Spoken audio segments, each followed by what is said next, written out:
On the streets of Washington, D.C., these red bikes are suddenly, seemingly everywhere. I don't have a car. It's been great. It's really convenient. They're part of a system called Capital Bike Share, which has 1,100 bikes at more than 100 bike stations. We do intend on expanding every year. What the limit is, we don't know exactly right now. Members can sign up for anywhere from a day to a year. They typically pick up a bike at one location and drop it off at another. I look forward to it every day, and whenever somebody asks me, they say, hey, should I sign up for this? I say, you definitely should. Capital Bike Share opened last September, replacing a much smaller system that operated for about a year. That made Washington the first American city to provide a government-sponsored bike sharing program. But that list is growing quickly. At least 9 U.S. cities currently have bike sharing. Another 7 cities are about to start programs. Denver started its program last year. We feel like it's been an amazing success. Last year we had over 100,000 rides. Minneapolis's Nice Ride Minnesota just celebrated its 1-year anniversary. I use it twice a day, once to work and then once back from work. So I use it as a commuting bike.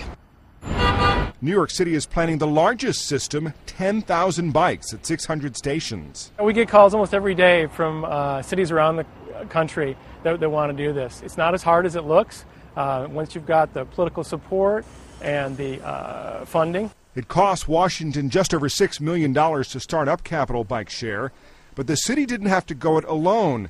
Federal highway money paid 80%. It fits into our whole idea of livable and sustainable communities where you have to have lots of options for people so people can get out of their cars, they can get on a bike.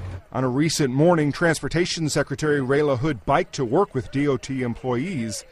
He later blogged that biking can help people avoid high gas prices and cut tailpipe emissions. We've tried to create the idea that people want to live in communities where they have lots of transportation options, including biking and walking. Transportation officials say it's not enough just to start a bike sharing program. They say there's a lot of work that needs to be done beforehand. They say there needs to be the right infrastructure, like the city's extensive network of bike lanes. We have been working on it for almost a decade before we introduced bike sharing. Bike sharing isn't perfect.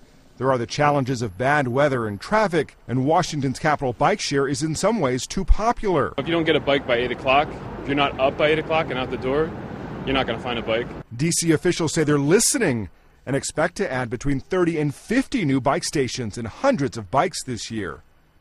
Matt Friedman, The Associated Press.